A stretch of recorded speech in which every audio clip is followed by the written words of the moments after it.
Good afternoon, everybody. It is 3 o'clock on the nose. I'm Kim Wilson, your relationship expert, joined by therapist Colena Brown. Colena, thank you for joining. You're so welcome, Kim. Thank you so much for asking me. Absolutely. Before we get started, we have our assistant on the line today, Dominique, monitoring the questions that may come through on Facebook today. Just to do an audio check-in. Dominique, are you there? Yes, I am. All right. How's the screen looking on Facebook? It's looking great. All right, thank you so much. So if you have any questions, please feel free to be a part of the conversation because we are taking a deep dive today. And if there's a question, Dominique is going to chime in and give us that question. Let's go ahead and get started. And I want to start with a wonderful introduction. I want to introduce you to my special guest today, Colena Brown. Colena Brown is a licensed professional counselor. She is the founder and CEO of Realizing What Matters, a behavioral health supportive services company. Most recently, from 2017 to 2020, Colena moved to Guyana, South America, to work with the Ministry of Public Health as the senior psychologist to the country. In this role, she was tasked with developing the policies and procedures for the country's mental health system. How cool is that? Colena's commitment to be a part of the movement that demystifies mental health. That's her commitment. Establishing a safe place where people can begin to use healthy tools to heal at the clinical level. Her favorite quote is, "Change doesn't happen until change happens." Please put your amazing hands together for Colena Brown. Wow. Thank you, Kim. And there's nothing like introducing somebody. You got to give them start building. Yes, ma'am. Again, thank you so much for joining me. Today, we're talking about how sexual trauma, sexual violence impact relationships.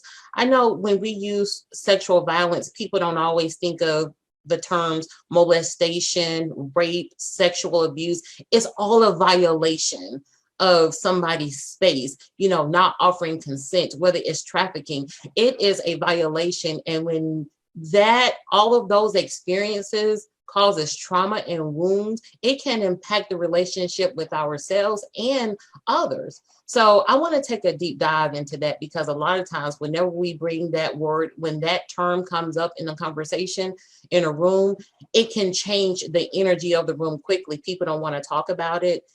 They want to pretend like it doesn't exist. Just because we bury something, we bury feelings, doesn't mean that they won't come back up. And that's what happens with trauma, especially if you're not aware. Trauma is triggered and certain things can trigger that. So I want to start with Colena, just being able to share her professional, give us a look through her professional lens as well as personal lens. So Colena, when I even say I start out with the term sexual violence, what comes up for you? I have to agree with you, Kim. I think when people think about sexual violence, they may, immediately go to, I see a dark night, someone, female specifically, walking down the dark street, not so well lit, and someone jumps out and grabs her and attacks her. Yes, that is absolutely violence, and that's probably in a sexual nature. However, for me, it's so much more, and I think the more subtle, the less people understand the impact. And personally, I can say that I am an adult female survivor of molestation. So I have had the opportunity to deal with it from a very personal level and a professional level. And what I want to begin to have people understand is that the impact of any level of interruption on our development is something that tends to stay with us until we can first identify it and then be willing to do some work with it. And molestation differs in the sense that it has to do with something that happens to a child. And people sometimes think that, oh gosh, that happened how many years ago? Mm. and they want to minimize it somehow. And this all comes from the lack of knowledge and understanding of how these traumatic experience does affect us forever. So personally, I've done an enormous amount of work starting in my 20s, dealing with my own molestation, and realize the depth and the length of the work that it takes, because we want to be able to live through it. I don't like when people say get over it, or Mhm. why haven't you gotten over it, or why is it still taking you so long to get over it? Because those things in my world is not, it's a misnomer. What we want to do is to have everyone begin to recognize that there is, and I believe this professionally and personally, there is a method by which we can learn the skills to manage that level of trauma, because you won't ever forget it. And we're not asking you to forget it. We're asking you to want to be able to be healthy enough that you then get the skills to manage it. And personally, I believe that I've done that. I've gained the skills to manage that. And professionally, I work very diligently to be a support to anyone who wants to gain those skills. Because without that, the sexual trauma, it permeates every fiber of our being. It So let shows me up. Go let ahead. me get in, Colleen, because you just kind of rolled off four nuggets. So I Well, you want to know make me, Kim. I want to make sure people get this, because one, the word identify stood out for me. Just being able to acknowledge, because if we don't acknowledge and identify, it's difficult to heal. We got to first do that. And then you gave a great definition, you just threw it in there about regarding molestation. It happens to you, it's something that happens during childhood. And I have heard just as recently as 3 weeks ago with a client who said, I was molested. You know, they had an experience, and that's how they were describing it, as an adult being molested. Um, Third, you said skills to manage. So, and somewhere along this program, we're going to be talking about those skills.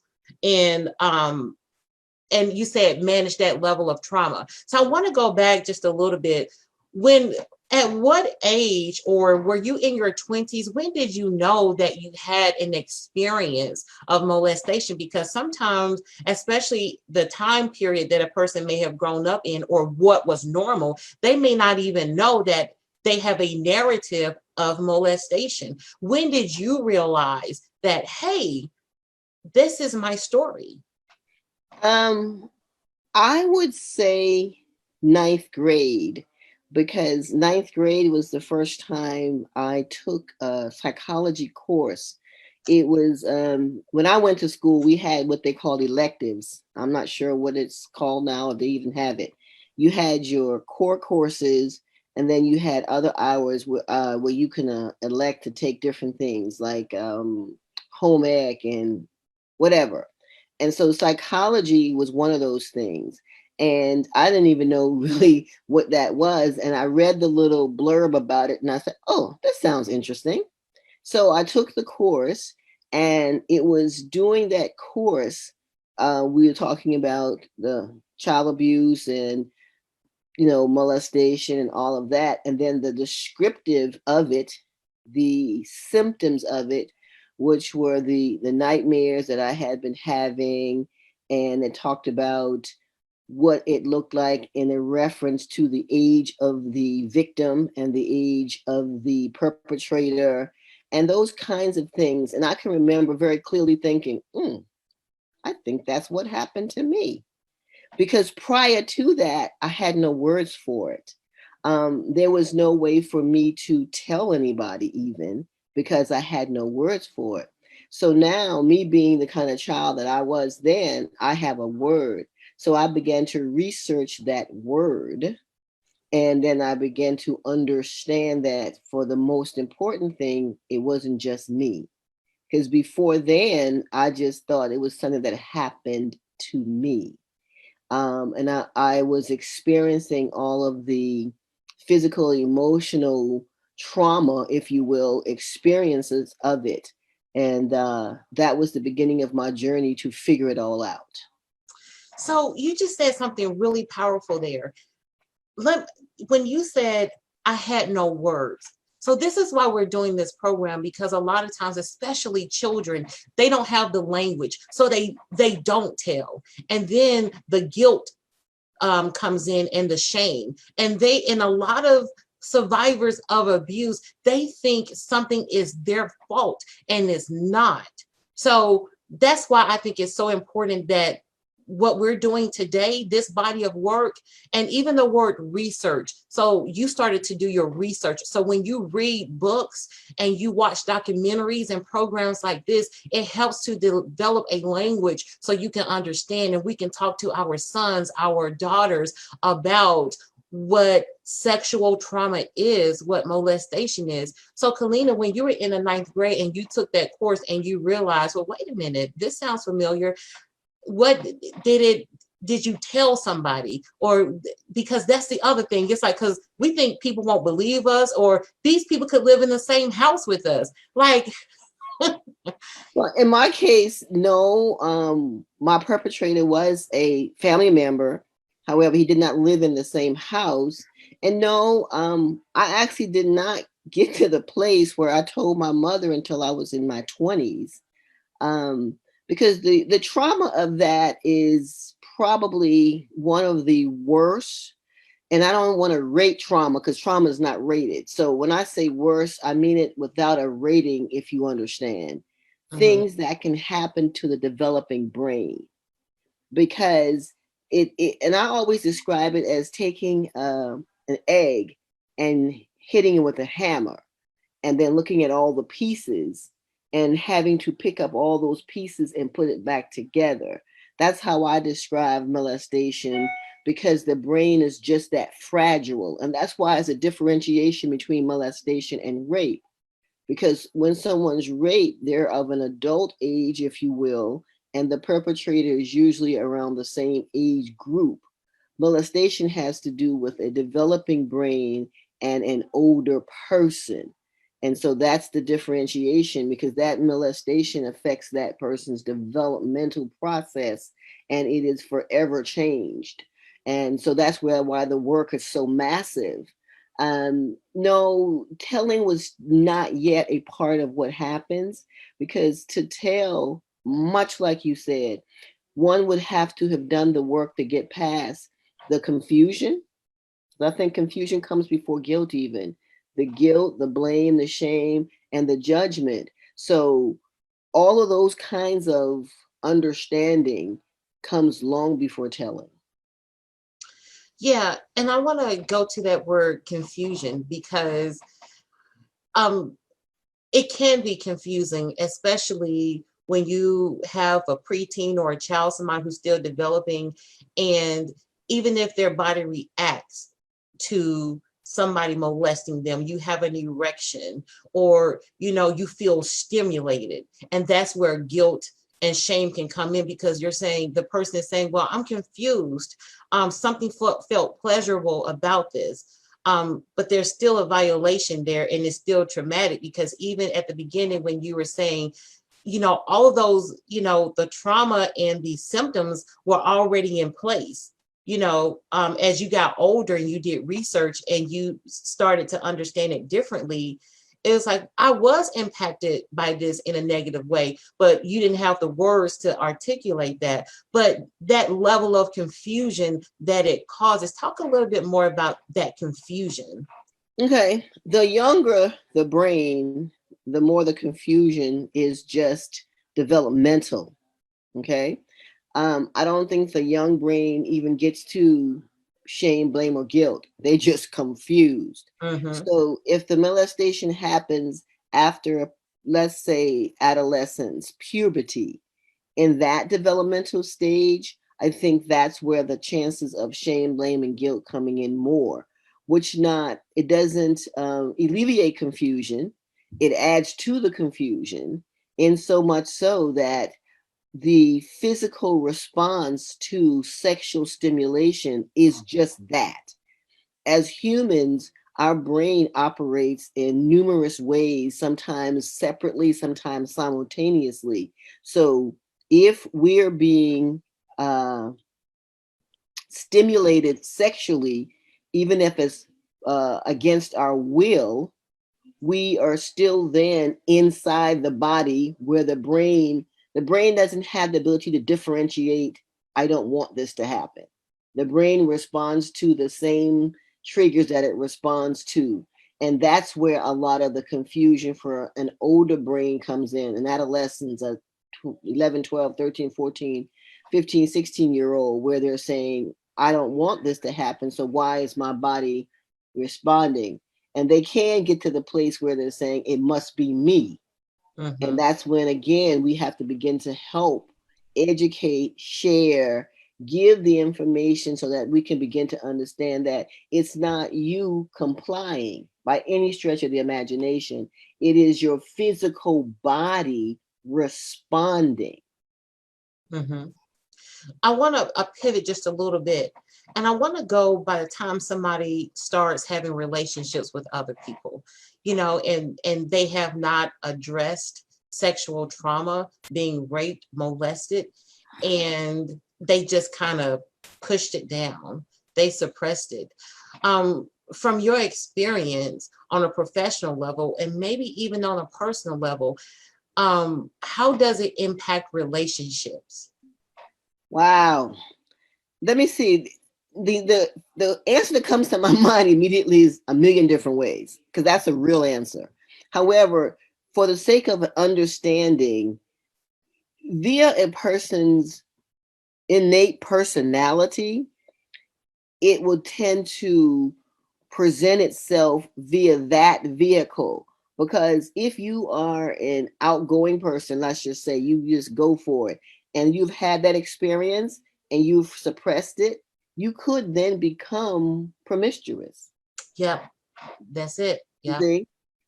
If you tend to be a little bit more of a person whose wiring is a bit more subdued, a Mm-hmm. person who tends to be a little bit more introverted, Mm-hmm. you could then become someone who refrains from sexual activity. Mm-hmm. See?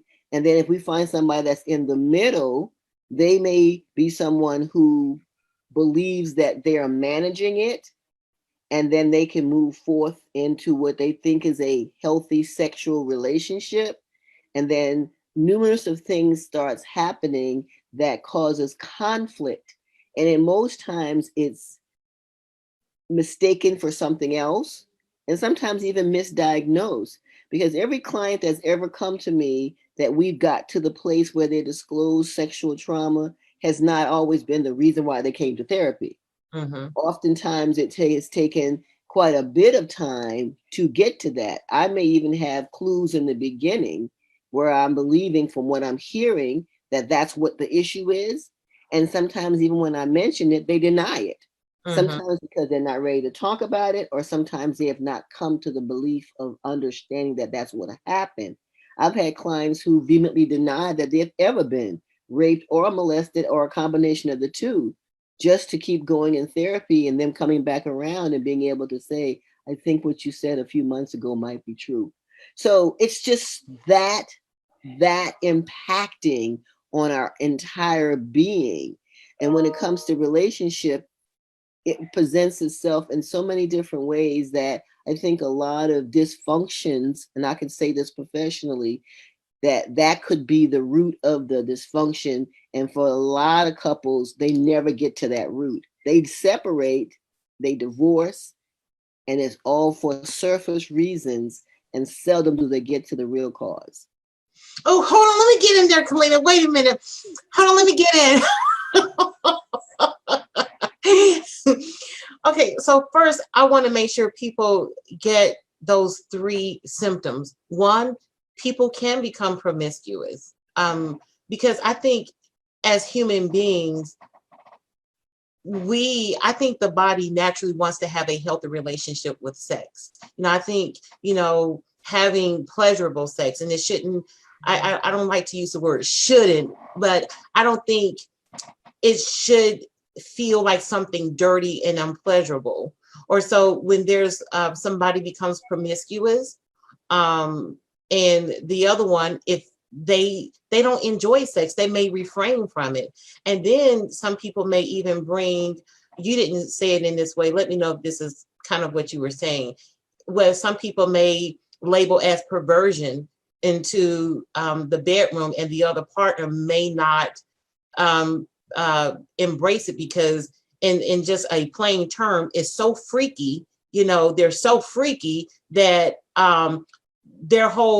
the way they experience sex may not be what is perceived as normal for other people, and the other partner can't keep up with those expectations, because it's like you got to keep ramping up to satisfy something. That goes into the millions of ways it presents itself. Yeah. I mean, a lot of people know, what is it, the 50 Shades of Grey? Yeah. So yeah, it presents itself in so many ways. And you're absolutely right. If you're with a partner and they have totally different experiences, they can look at you and wonder if it's them that has the problem or is it you that have the problem. And like I said, oftentimes, seldom do we ever get to the root, because that secret is so sacred to so many people. They literally take it to their graves. Yes, and that's why I want to, and that's where the healing is. The healing is being able to talk about it, because you said, somebody may come in, you may see the clues, but they'll deny it. And I think, and I've seen this more with men will deny it more, because usually a man may have been perpetrated on by another man, and it comes with this assumption that because a man perpetrated on me, I'm gay, or people may perceive me as gay. And then the truth to that is that person may have some feelings that they're not talking about, or fantasies. Yes, and that's why we go back again to the developmental stage, because a lot of it is, definitely predicated on the fact of when, because developmentally, where is the brain? And if you have not reached your sexual understanding, your sexual orientation, all of these could be so impacted that you were born naturally heterosexual. However, because the molestation happened by a male and you're a male, it may now have you so confused that you think you're homosexual. So it's a lot. And I must agree with you 100%. When I'm dealing with men, it is very difficult for them to want to even think about it, much less talk about it. Yeah. And in my professional experience, I have worked with men, and we have gotten to that place where they were able to say it. And interestingly enough, a lot of men would say it, then they say, that's okay, because that's what made me a man, And when I hear that, I understand that for them, that was what they used to deal with it. So you don't take that from them immediately. However, you want to be able to help them understand that that's not a healthy way of becoming a man. And that's the process too, because once you pull them away from that belief that they've used to keep themselves stable, you have to be able to give them something to stand on, which is something that's going to be foreign to them. And that's why a lot of men don't want anyone to ever know, because they go directly to their sexuality and their sense of manhood. And it becomes even more of an issue, because I believe a lot of men who tend to be physically violent in relationships are probably dealing with some unresolved sexual molestation. And I didn't say sexual abuse, which in my mind is older. I'm saying molestation because it happened when he was young and he's not been able to deal with it. So you see it represent itself in his very violent behavior inside relationships. So, at the beginning, you said, even though you acknowledge it, the thoughts that you have, that memory, it may never go away. But then later on, you talked about being able to have the skills to manage that level of trauma. And I think that's where people get stuck. It's like, okay, well, I've acknowledged it. It happened to me. Well, I'm still angry. I'm still frustrated. I don't feel happy. I'm thinking about this stuff every day. How do they manage that trauma and feel like they can live, I guess, a life that feels normal to them, where they can connect to some level of happiness? Well, there's steps, and I think the first understanding would be that it was not personal. And when I say that, sometimes it sounds like I'm crazy and I'm off and I'm I not know what get, I'm I get. talking about. Mhm. However, if we could help that person get to the understanding that it's not them, that it happened to them. So it's again, it's a part of understanding and realizing, when you talk to a kid, they say, tell a kid it's not you that I don't like, is your behavior that you need to change. And so when we want to relate to the understanding of the fact that it did happen to me, we're never going to be able to get past that it really happened. You're not going to forget it. What you want to begin to do is to learn the skills to understand how not to be the victim. And Mm, one of the first things you say to yourself is, especially molestation, I was a child. I had zero powers. And now that I am older, I can gain the powers in order to live with it at a healthy level. And I know for the sake of time, it's a lot that goes into that. So the easiest way to say it is be willing to do the process. Find yourself a credible therapist. Find the one that matches who you are as a person, because it's like anything else. You are not going to trust someone that you don't trust. And begin to learn the skills to disclose in such a way that you are comfortable that it doesn't mean anything was ever wrong with you. And you begin to gain the power over the circumstances. And when it comes to rape, it goes in a similar direction. You want to begin to understand it doesn't matter what you had on, doesn't matter where you were, all these things that society tends to put on top of it. And because I am a therapist, I do truly believe in the therapeutic process. And don't limit yourself to, oh, I should be done with this, or why am I still dealing with this? Everyone's very, very different. So I say, as long as you're working on it, you're working to be healthier. And I think each time, each day you work on it, you do become healthier. However, it does take the time and the work. And again, professionally, I don't believe we can do this by ourselves. I've been in therapy since my early 20s. I look at therapy in the way that I look at dentistry. As long as I'm alive, I don't think there'll ever be a time where I won't go to the dentist because I love my teeth. And so I feel the same way about my sense of stability. As long as I'm alive, I can't see myself never going to therapy, because therapy is where you go to learn how to do life in a healthy way. Point blank, simple. And when you are learning, you are like any other process of learning. You're gaining the information and then you're taking it outside the therapeutic relationship and you're applying it to your day to day life. And in that application, you begin to heal. And it is a process that's as individualized as we are as humans.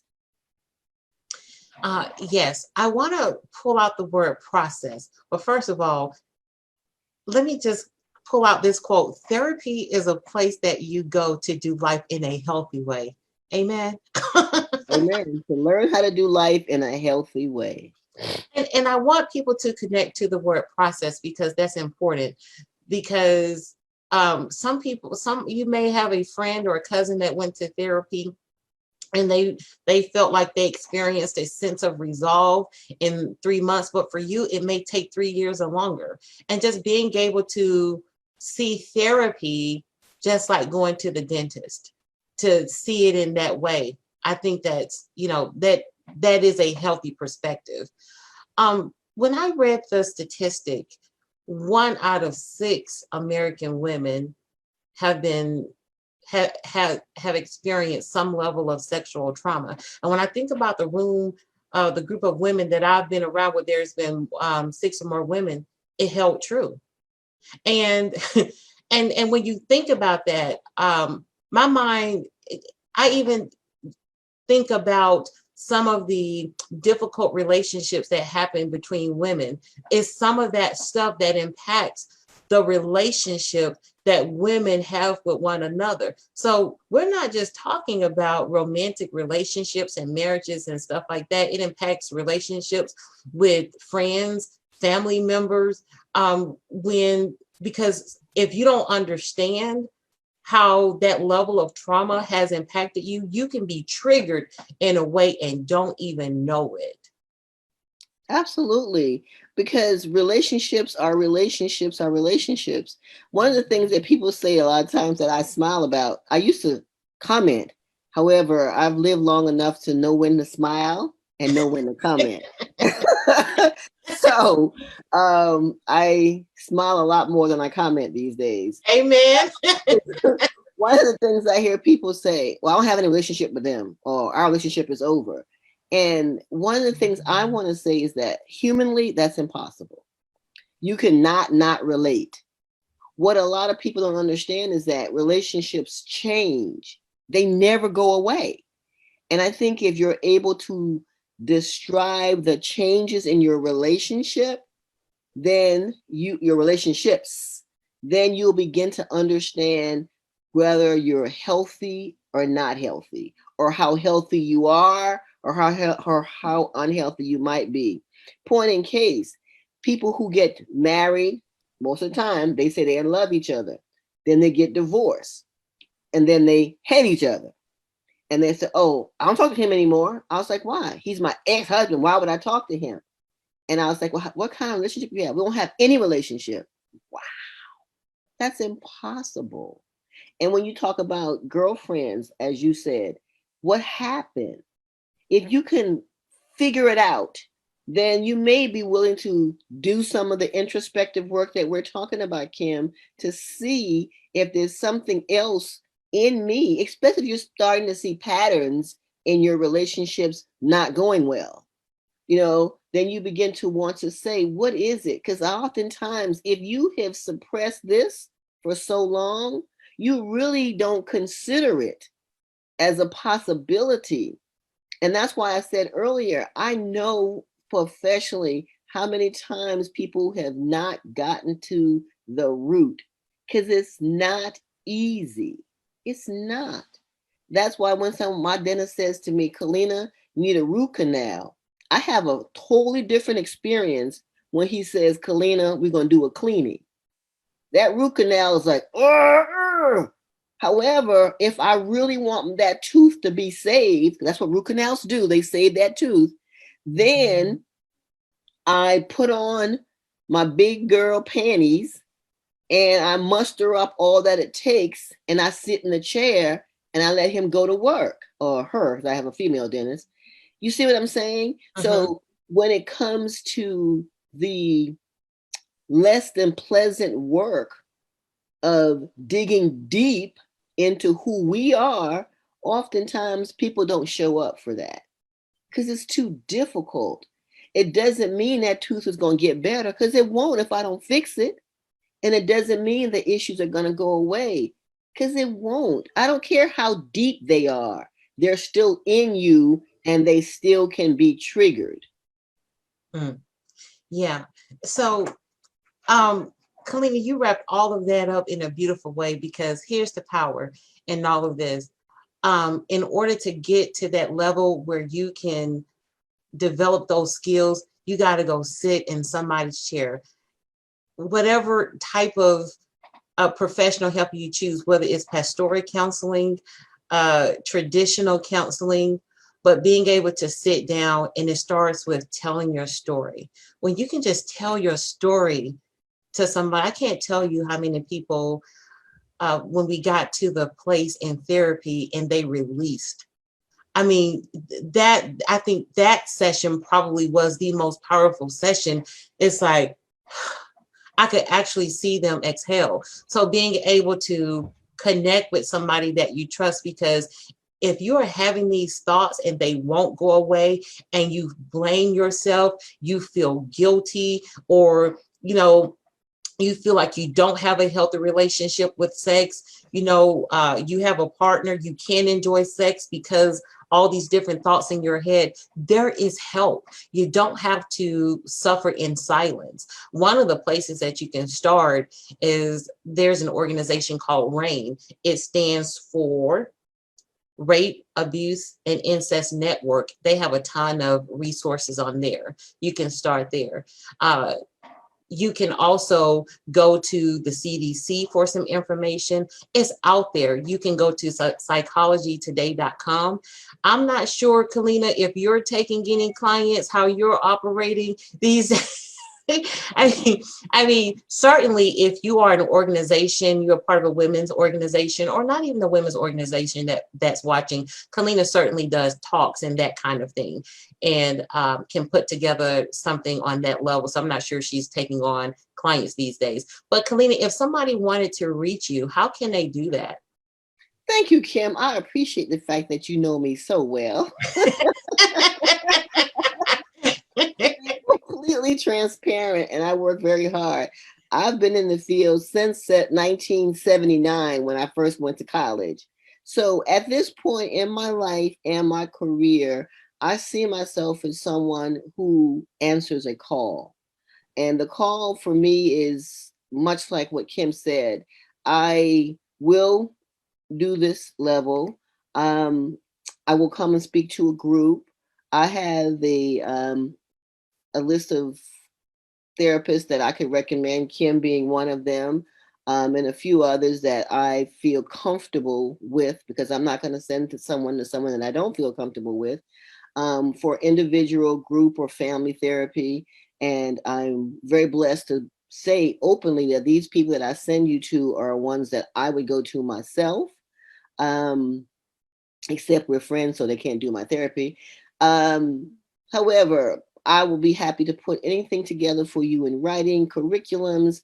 I'd be happy to come out and do any kind of group talk. I want to be a part of the difference. I have been in the field for long enough that I want to be very clear that I believe in it 100%. And anything I can do that falls underneath that kind of an umbrella, I am welcome. I welcome it. You can reach me, my phone number, because I know text and email and all that. I'm from the call me generation. It is 702-427-9368. That's 702-427-9368. And I answer my phone whether I recognize the phone number or not. Because if it's someone that I don't want to talk to, then I won't know that until I answer the phone. And there are very few people that I don't want to talk to. Amen.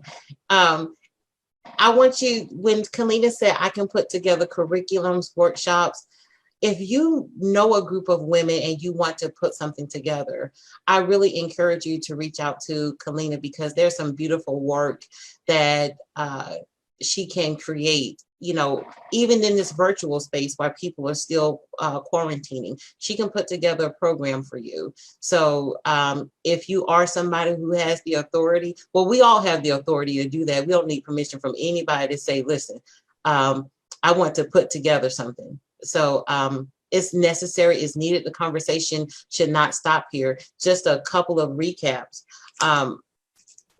One of the first things that Colena mentioned at the beginning, being able to identify and acknowledge the trauma. We can't heal it if we don't identify it. Secondly, we can't minimize trauma. I don't care if it happened 48 years ago. It doesn't matter how long it happened. If you're feeling it, if you're thinking about it, it's real. Being able to get to that place where you develop the skill set to manage those thoughts and feelings is possible. But I think the one thing that she pointed out is a process. Give yourself that space to work through that. And it's going to take some work. Whenever you pick up the phone and call and make that appointment, that's your work. Whenever you keep your appointment and show up, that's your work. And when you actually feel you're vulnerable enough to share your story and trust somebody, that's you working. And that's a wonderful thing. And all of that is a part of the process. You could have been anywhere in this world, but you chose to rock and roll with Colena and I today. And I don't take that for granted. I thank you so much. If anybody has not told you today, let me be the first. You are amazing. But before I do that, I forgot to check in with Dominique for any questions. Dominique, do we have any questions? No, we don't. We don't have any questions. Okay. Well, this body of work is going to be out there because people can comment, still ask questions, still contact you. This body of work will live. Thank you so much, Colena. You're so welcome. And one last thing, the topics that you may be dealing with could be something different. So whatever the topic might be, let Kim or I know about it, and individually and collectively, we can put something together to help. Yes, absolutely. Oh, I would love to do a program with this mental health rock star. Yes. You take care of yourself. Yes, will do. Thank you so much. Onward and upward.